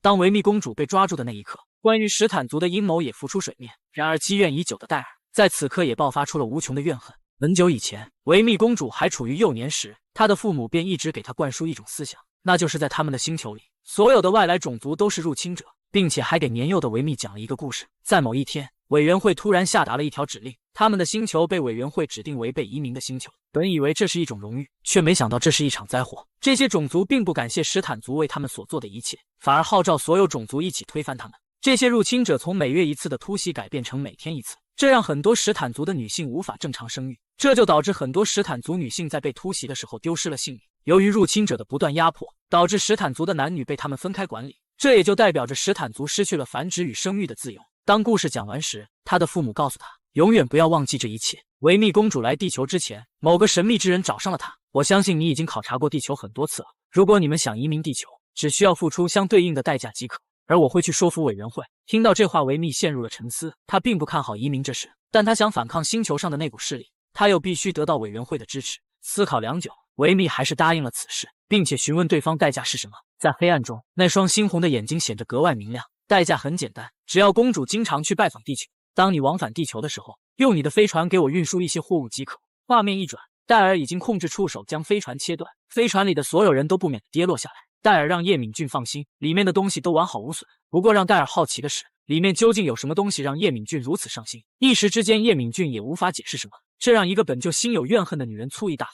戴尔观察着掉落的每一个人，直到布莱尔在他眼中出现。难道你就是为了这个女人不理我吗？下一秒，戴尔眼中爆发了一股特殊的力量，只见布莱尔眼前出现了一只血红色的眼睛，正死死地盯着他。那只眼睛仿佛能看透他的灵魂，这给没什么战斗经验的布莱尔吓得花容失色。叶敏俊本以为戴尔要教训一下维密公主，向戴尔指了指维密公主的位置，表示他才是罪魁祸首，这让戴尔感到无比生气。叶敏俊，你现在告诉我你喜欢一只鳄鱼是吗？我从那么老远过来，你告诉我你现在喜欢一头鳄鱼？叶敏俊，你真是该死啊！叶敏俊有些无奈，只能用3、2句话语先搪塞过去。不好意思了，维密公主，你作为北山仓库一案的主要嫌疑人，从现在开始，你被逮捕了。没过多久，史坦族全部被控制起来，而这也代表着维密公主想让史坦族重获自由的希望破灭了。画面一转，戴尔似乎一个人等了叶敏俊很久。就在此时，叶敏俊赶了过来。不好意思，戴尔，让你久等了，因为刚刚的事件有很多事要我处理。戴尔流露出一股小女人的姿态，表示没关系。二人面对面沉默许久，最后还是戴尔率先打破了沉默。对于刚刚的事，我表示很抱歉。这让叶敏俊感到不可思议，现在的他居然会道歉了。这要是放在以前，他只会比这做得更过火。其实我应该更冷静一些的，好在没酿成什么大错。至于那个精灵族的小姑娘，出于歉意，我给她留下了一份小礼物。看到戴尔现在的模样，叶敏俊有些欣慰。不过更让我诧异的是，戴尔居然有恩德利昂的血脉。本以为他这次过来是杀我，却没想到阴差阳错之下帮了我一个忙。叶敏俊有些好奇戴尔来地球的目的是什么，随即便开口询问。其实我来地球有几个缘由，其一是我想认真的看看，毕竟我们很多年没见了。其二便是我想对你说一声抱歉，跟你结婚的那几十年里，让我产生了一种错觉，只要我杀死你，你就可以获得自由。而我为我以前幼稚的想法对你表示抱歉。随后二人闲聊了一段时间，戴尔突然开口表示我现在要走了。二人对视许久，叶敏俊似乎想开口说些什么，可最后还是咽了回去。再见了，亲爱的，我会期待我们下次重逢的那一刻。画面一转，叶敏俊已经回到事务所，此时的他正用电脑查找着资料，这是委员会指派的第47号特别任务的机密情报。幸亏有戴尔的帮助，我才可以获得委员会的一些秘密。尽管信息不多，但这却足够了。毕竟这是有关于恩德利昂的信息。我亲爱的前妻，你的真实身份到底是什么？只因男人做了一件事，便惹上了一个天大的麻烦。一条存在500年的规则被男人打破，而这关乎于所有囚犯的性命。在此之前，叶敏俊与詹金森碰面，你应该知道吧？为了避免被委员会处理掉，我每个月都要缴纳一笔额外的费用，所以我希望你尽快将钱打给我，毕竟这可价值30万达兰特呢。詹金森看着窗外沉默不语。画面一转，他带着分期付款的 PPT 来到会议室。这次的委托的确有些麻烦，但你张口就是30万达兰特，是不是太不要脸了？并不是我不想遵守承诺，你应该知道，如果我把这笔钱给你会带来什么，需要缴纳一笔特殊的费用。那你也应该知道，如果我支付你这笔酬劳，那么这个特殊的费用就会上浮90%，这就代表着我需要准备300万达兰特。听到此话，叶敏俊缓缓起身。我想你应该还不知道吧，在这次的事件里，委员会奖励了我20万达兰特，而我为了解决你私人问题受尽了折磨，你却给了我一张空白支票。我们单从这一点上来看，你欠我的只会比委员会更多。难道你忘了张太俊一案了吗？那家伙应该有不少钱吧，所以无论如何，这300万你都逃不掉。画面一转，叶敏俊已经回到事务所。与此同时，詹金森也传来加密通话。叶敏俊闭着眼询问对方事情进展如何，仿佛这一切跟他一点关系都没有。詹金森沉默了片刻，我用我的信誉做贷款，连300万都贷不到。闻言，叶敏俊并没有感到奇怪，反而询问对方，所以我们现在应该怎么办？此时的詹金森暴跳如雷，30万的酬劳，我要付270万的特殊费用，这简直无法理喻。所以呢，你想做什么？我建议你打消那个念头，我怕我听到一些不该听见的声音，我这是有理有据的探讨而已。不如你先听听我的意见。随即詹金森便将他脑中的计划告诉了叶敏俊，这和叶敏俊之前的计划不谋而合，直接从委员会里获得补偿，这就需要詹金森在里面配合。看叶敏俊久久没有回应，反问道，这不是最好的办法吗？随后便听对方说，我知道了，你去存钱吧。画面一转，叶敏俊正在查找着什么。最近发生了很多事件，所以我的收入也明显的提高了。如果未来以这个趋势发展下去，自由2字不再是说说而已。一想到自由，叶敏俊叹了口气，我本以为你是第2个获得自由的人，却没想到你就这样走了。与此同时，叶敏俊的电脑上突然出现了几封邮件，而这些邮件大部分都是一些与叶敏俊等人交好的囚犯所发。邮件的内容大同小异，基本都是惋惜布拉德。就在此时，一封邮件让叶敏俊小心。就当叶敏俊刚准备查看那封邮件时，一个血红色的邮件突然蹦出，而这个邮件的发送者是委员会，其内容则是以后会不定期检查费用审计，大概的内容就是需要彻查囚犯的费用问题。看到这条邮件让叶敏俊无比震惊，这跟我有什么关系？无论我怎么想，我都没有做错任何事，尤其是那第4条规定，如果自己敢不配合，那么等待自己的只有死亡。此时的叶敏俊有些泄气，整整500年没有人管过他了，为什么他突然冒了出来？尽管我努力回想我之前做过的事，我也没想到我做错了什么。难道是因为詹金森和戴尔吗？只有他们2个帮助过我，即使这样也会被他们发现吗？在这种情况下，我似乎只能找人提供帮助了。可我现在根本联系不了戴尔，因为所有的网络都会被委员会监测到。目前唯一的办法就只能等他了。现在的叶敏俊就如同一颗忘妻石，只能等戴尔打电话过来。不过让叶敏俊更加好奇的是，他们到底在谋划着什么？让叶敏俊感到头疼的事还是来了。委员会派来的审计正在调查叶敏俊，而他也问出了一个尖锐无比的问题：你是否有收过一笔不明费用？在此之前，叶敏俊如同忘妻石一般等着戴尔的电话，却没想到打电话之人却是布莱尔。布莱尔表示维密公主想找他聊一下，毕竟他是来自其他星球的人，詹金森并不能随意干涉，这让叶敏俊有些头疼。碍于对方的身份，他并不能动用其他手段。案子现在是什么进展了？简单跟我说一下。在他被逮捕的这段时间，他一直主张自己有权保持沉默，可昨天他突然说他要发表一份声明。然而就在今天，委员会通知我们将此案进行司法移交，并且要引渡他，因为这里牵扯了关于地球的各种条约。这就是让詹金森感到棘手的原因，因为无论如何维密公主最终还是会移交委员会处理。你应该知道委员会的手段，他们会将调查后的结果隐藏起来。如果我们没获得任何信息，地球会再一次成为被戏耍的受害者。为了地球的声誉，我们只能靠你了。闻言，叶敏俊良久没有说话，因为他正在思考对策。好，我知道了，这件事交给我吧。隔天，叶敏俊刚准备出门，可突如其来的信息打断了他的计划。紧接着，他便来到一处铁皮房外，而他也正在盘算如何尽快打发走里面的人。当他进门的那一刻，只见面前正端坐着一个西装革履之人。好久不见，你终于来了。过去了这么久，你还是以人类的形体来到了地球。我是这次审计的调查员，请你配合我的工作。随即，2人做作的握手表示问候。好了，让我们开始正题吧。叶敏俊特工，为什么你账户上的余额突然以爆发的模式增长？请你给我一个合法的解释。随即叶敏俊缓缓开口，因为最近发生了很多重要事件，而我只是以移民局的身份处理了一些事件，这都是我在事件中获得的合理补偿。H 国移民局把工作外包给了一家私人企业，这家公司的负责人叫詹金森，是你的老熟人。既然如此，叶敏俊特工，在你执行任务期间，你是否曾被委以重任或参与腐败？调查员先生，你这话说的有些过分。对方能把重要的事情交由我处理，那就代表着对方信任我。如果你想获得更多案件细节，不妨你查看一下我之前提交的事件报告。很好，叶敏俊先生，今天的调查到此结束。如果需要进一步调查，我会提前通知你。画面一转，太阳早已落幕，二人也不知在铁皮房里聊了多久。此时的叶敏俊有些厌烦里面的家伙，他们总会对一些微小的事情吹毛瑕疵。总之，需要尽快摆脱囚犯的身份，这样才能让自己更随心所欲。天，叶敏俊再次来到詹金森公司，而他此行的目的正是准备见一下维密公主。此时的叶敏俊正对着面前的监牢说道：“按照约定，我独自前来，并启动了隔音屏障。现在让我们开始吧。维密公主，让我们先从这个案件的起因说起。那些混蛋声称他们会通过委员会的帮助解放你们史坦一族，是吗？这句话无论从什么角度去看，这都是一场天大的骗局。”此时的维密公主低头沉思了一会，随即开口道：“这并不是一场骗局。”叶敏俊有些无语，没想到这家伙被洗脑的这么严重。如果想要在委员会中拥有如此强大的影响力，那么他必定是一位德高望重的长老，或者是一个远古的种族。如果按你所说，那这更不可能是一场骗局，因为他就来自一个远古的种族。或许他真的能说服委员会。闻言，叶敏俊有些震惊：“你确定你之前说的都是真话吗？”“当然，我之前所说的一切都是真话，因为他在找到我的时候，我看到了他的身影。”叶敏俊那不为人知的一面正逐渐被撕开，让世人都忌惮的黑魔法竟是叶敏俊所创，而这也陷入了一个更深层次的问题：为什么他可以肆无忌惮地使用黑魔法，而其他人使用黑魔法只能献祭他人？这背后究竟隐藏着什么？目前还不得而知。在这之前，维密公主终于将背后之人告诉了叶敏俊：卡巴伊，一个来自远古的种族。由于对方的身份加成，维密公主也相信了对方的计划。叶敏俊得知此事后，继续询问其他细节：是他们抢劫了仓库吗？不好意思，这个我无从知晓，我只是按照他说的运输货物而已。我本以为只要多帮他们运送几次，我们就自由了，谁曾想第一次尝试就失败了。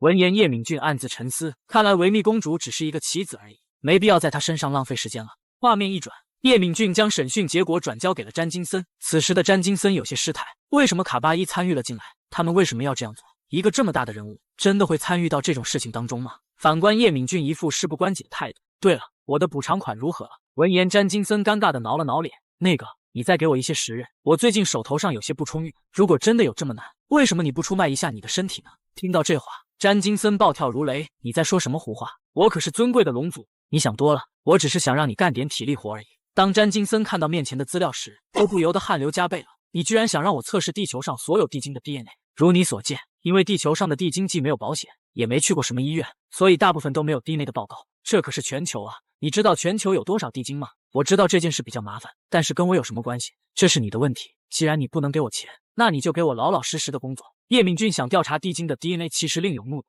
而 DNA 牵扯到之前所调查到的信息。47号特别任务机密信息，据说在很久以前，生活在某个星球的地精混入了恶魔地精的血液，而这些后代被分配到了不同的星球，地球就是其中之一。虽然这个任务如同大海捞针一样，如果有龙族的帮助，似乎会轻松许多。叶敏俊刚准备离开，却被布莱尔拦住。布莱尔的神情有些慌张，表示能不能给他戴尔的电话。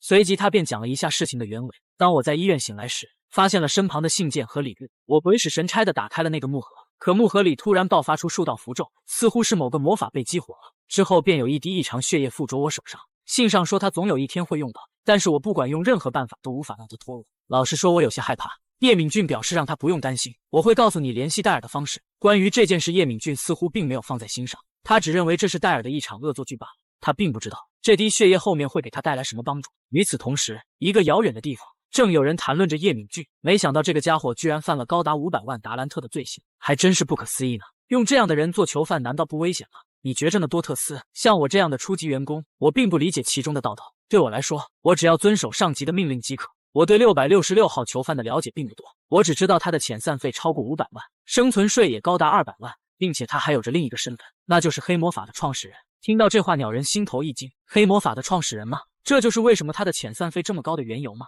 并不完全是，创造一种魔法可能是一种罪行，但是这也要区分使用魔法的人。无论如何，他既然被判了500万的遣散费，那就代表着他肯定犯下了某种可怕的罪行。虽然我不太相信，但他如果真的攒够500万的遣散费，我们真的要放了这个危险的家伙吗？邪恶真的能被治愈吗？当一个人去除了邪念的记忆，他可能是一个傀儡，可当他记忆恢复时，他真的能变成所谓的好人吗？此时的卡巴伊正在讲解委员会创造的规则。当劳动改革法制定时，引发了最激烈的争论，因为当时发明了能暂时封存记忆的技术。为了能更好地利用这项技术，委员会探讨了很长时间。当委员会达成一致时，我们将它运用在穷凶极恶的罪犯身上。当然，委员会里还是有一些不同的声音，有些人想把他们扔在深渊里，把他们当成奴隶，以此来囚禁他们的思想，最后把他们处理掉。不过委员会还是选择了强制执行，那就是封存囚犯的记忆，最后通过劳动改造恢复自由人。当恢复自由人的囚犯再次犯罪，那么委员会会采取更残忍的方式。而在卡巴伊看来，这一切都太过于理想化了。可经过数百年的辩论，最后卡巴伊他们还是选择了妥协。所以这就是现在的囚犯制度吗？其实这只是一种简略的规则而已。目前还有很多地方不够完善，就比如666号囚犯，如果真的放任他自由，他一定会带来无法想象的毁灭。但以现在的规则，根本无法避免。既然如此，那你就帮我做一件事，从现在开始，有关于666号囚犯的一举一动，你都要如实汇报于我。画面一转，朴正八与凯茜正在争抢平底锅的归属权。与此同时，詹金森的电话也随之而来。由于他付不起那高昂的委托费，只能打电话问一下之前叶敏俊交代他的任务。得知此事后，叶敏俊准备见面详谈，并警告朴正八二人，那口平底锅当他回来后，希望看见他是封存的状态。这让二人在窗口上对着叶敏俊破口大骂。画面一转，叶敏俊与詹金森再次来到会议室。詹金森有些感慨 ，H 国的医疗领域的确需要加强，可关于这件事，就算是他也颇为棘手。叶敏俊看出了对方的顾虑，开口道：“难道是因为那个女人吗？”“没错，就是那个纠缠我的龙，因为她主导着 H 国的金融和医疗行业。那又如何？难道因为她就能让你无法工作吗？”詹金森叹了口气，颇感无奈：“我只能尽力而为，毕竟医疗行业被苍天紧紧掌控着，而且那个女人已经注意到了我的举动，而她也找到了我。我们简单的沟通了一下，她现在对地精很感兴趣。”闻此，叶敏俊露出了不屑的表情：“这能代表什么？难道让我离她的地盘远点吗？”他表示他们可以帮你调查地精，但是需要你完成一件事。以你固执的性格，我本想帮你婉拒他，但一想到有他的加入，会让这件事变得更简单，所以你考虑一下，是让我拒绝他还是答应他？闻言，叶敏俊陷入了沉思。这个女人毕竟牵扯到了詹金森，既然如此，不如先见面聊一下。画面一转，一辆小金人正前往苍天公司，詹金森也将电话的内容说了出来。难道说这是他们都无法单独完成的任务吗？詹金森给予了肯定，并且对方还希望我们低调处理此事。没问题，毕竟我们也需要对方的帮助。突然，叶敏俊眼神一凝：“你最近是不是吃肉了？”詹金森心头一惊，下意识的以为鲜肉的血液留在了嘴唇上。不用那么在意，我只是感受到了你身上有一股血腥味。医生告诉你要少吃肉食，难道你都忘了吗？只有吸收纯净的法力，你才能长寿。此刻的詹金森恨不得找个地洞钻进去。自己身为高贵的龙族，还被人训斥自己不能吃肉，尴尬的咳嗽一声，刚准备反驳对方，却听到司机说到达目的地了。这让詹金森找到了转移话题的把柄，连忙招呼叶敏俊出来。此时二人已经坐在会客厅等候。这时一个身穿旗袍之人走了过来：“几位好久不见，不知最近如何？还记不记得我这个老太婆子了？”龙族可谓是一个最残忍的种族，为了一己私欲，不仅将城市破坏，甚至还手足相残。这一桩桩的事情发生后，让女人对他们彻底失去了念想。因为龙族之间的战争太过可怕，为了利益，他们将城市夷为平地，这就导致魔法混合灵魂卷起来一场生灵涂炭的怨恨。这些怨恨正在以大规模的向全国扩张。当事情出现纰漏时，这帮愚蠢的龙族才知道停止战斗，并且使用出魔法屏障，以此来保存自己的领地。在这场战斗中死了很多龙族，女人的丈夫也是其中之一。而他来此的目的，就是希望詹金森能帮助他脱离这里。詹金森没有拒绝，反而让对方来到 H 国。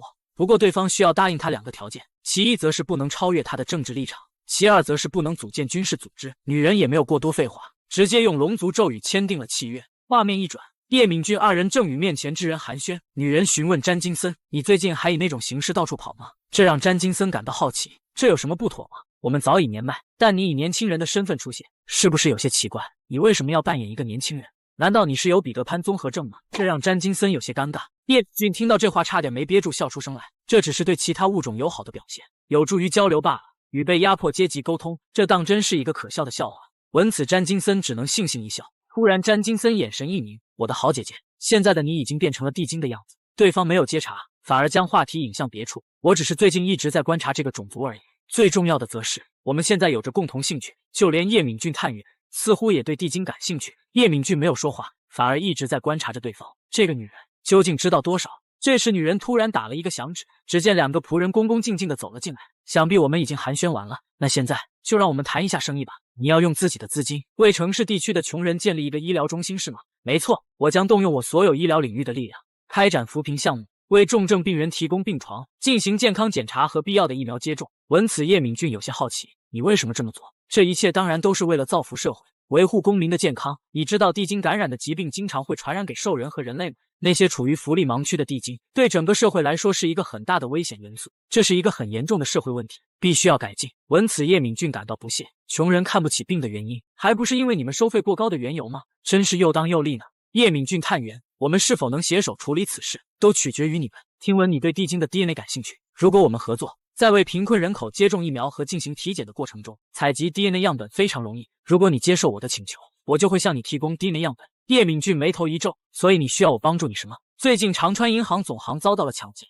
叶敏俊有些吃惊，即使是恐怖组织也无法抢劫那个地方。女人无奈地叹了口气，这的确是事实，但这个案子很难得到警方的帮助，所以被偷的不仅仅是现金。没错，被偷的东西正是达兰特，并且还是实物。听到此话，叶敏俊不由得一愣，达兰特吗？这是为什么？据我所知，一旦没处理好达兰特，会导致他们蒸发到临界，因此大额交易只能通过数据完成，而不能通过现有资产，并且只能通过数据交易实现。难道说委员会给你们提供了实物达兰特吗？当然，在支出过程中他们让我很为难，也许他们希望我放弃。虽然100万达兰特是一笔巨款。听到这话，叶敏俊心头一颤，100万达兰特，拥有实物不是一件很麻烦的事吗？你撤回实物资产的原因是什么？此刻女人的脸阴沉下来，并没有说话。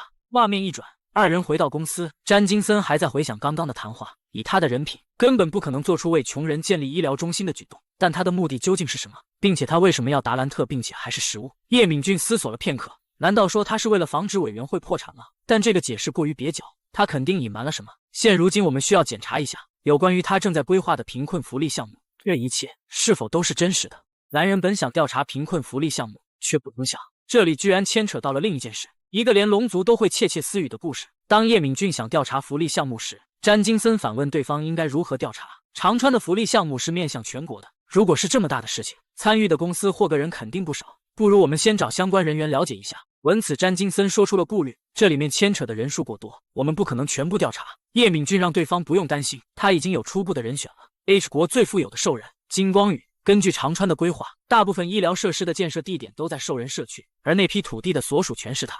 此时詹金森也知道了叶敏俊的计划。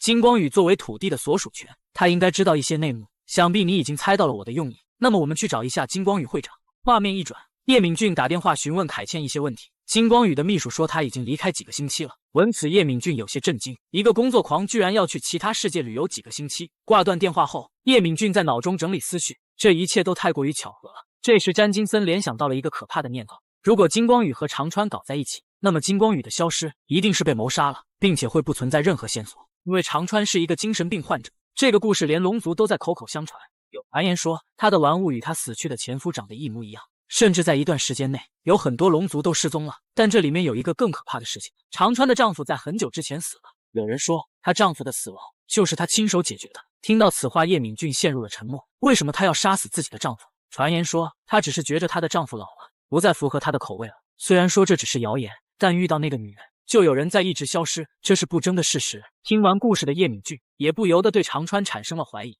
走吧，让我们先处理有关于长川的问题吧。听到这话，詹金森露出了迟疑的表情。难道真的要帮他吗？既然金光宇找不到，那从外面获取他的信息不就更难了吗？不如我们在执行任务的时候再去调查细节。如果落实了长川的罪证，他就交由你处理了。如果他没有任何问题，那么我只需要我的 DNA 即可。闻此，詹金森呆愣了一会，如你所愿，我这就联系长川。画面一转，叶敏俊已经来到苍天公司楼下。就当叶敏俊刚踏入大楼时，只见一个男人火急火燎地赶了过来。对方虔诚地介绍了一下自己是分行的经理，并且祈求叶敏俊将此事处理好。分行经理吗？你还是叫一下你们总行经理吧。闻言，男人满头虚汗。由于意外事故，总行经理几天前辞职了，现由我来代替担任。看到对方的模样，叶敏俊也知道总行经理已经被处理了。那我们先检查一下监控吧。随后在监控室内翻起录像。当叶敏俊看到光球时，露出了震惊的神色。那就是真正的达兰特。800年来，我第一次看到真正的交易，这里面有上百万的精品。此时的经理正在翻找录像，